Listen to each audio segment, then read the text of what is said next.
Here with Philly Ryan. Philly, it's a disappointing 1-point defeat to Wexford, but I'd imagine a lot to like about that performance coming down here with a kind of a weekend hand.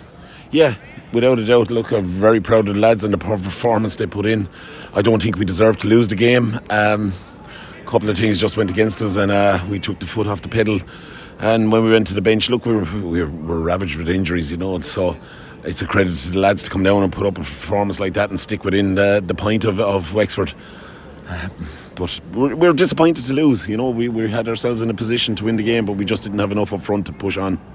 Yeah, well, I was going to say, what did you think was the difference? There were 7 points in it at one stage in the second half, but Wexford kind of brought on some of their key players and pushed forward and got that goal, and probably could have got another one that was hit off the crossbar and things like that. They got a load of wind behind their sails in that second half. They did, yeah. They were bringing on their players, that they had rested there, and they brought on the 2 wing backs that had been named to start, so they've played the whole league campaign. They're experienced players.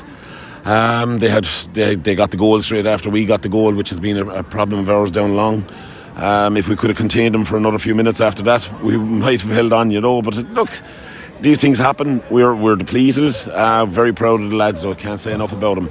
Yeah, there was a lot of players kind of playing in different positions and things like that, and there was probably a necessity to try new things here tonight. But Mark Stokes pushed up into the half forward line, really impressive in that first half, breaking through, and Micheál Freeney, Keane Smith, Liam Fahey, Billy O'Connor, lots of new players in there making their impression on this team. Yeah, without a doubt. Look, there was 2 more lads making their first starts today. When we started in Carlow, we had 6 that made their debut. So it's a new team. We always knew it was going to be a work in progress. We knew it was going to be a long project. So we're prepared to put the shoulder to the wheel and keep going. The 3 lads up front, we couldn't be happier with them. The work rate out of them was absolutely savage.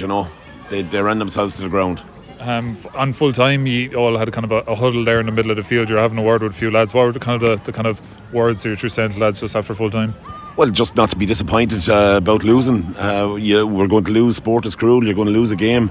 But when they emptied the tanks the way the lads did in that game, you can be very proud of themselves. And that was the message. That was the key message to them. We go back in training Tuesday night and we pick up where we left off.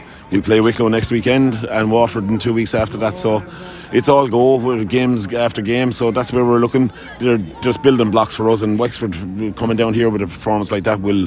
while we didn't win the game, it'll be satisfactory enough when we look back on it. Yeah, and as you mentioned, it's Wicklow next and then Waterford. Games coming thick and fast. Are you kind of hopeful about some of the lads that are injured that could be back for maybe that Waterford game? Yeah, hopefully, yeah. That'll be the target for a few fellas. We'd hope to have some back out of the garage next week and maybe a few more the week after. So we'd be confident that we'd have a few of them right and ready to go. Thanks. All right, Paul. Thanks for that. Sound on the ball. Yeah.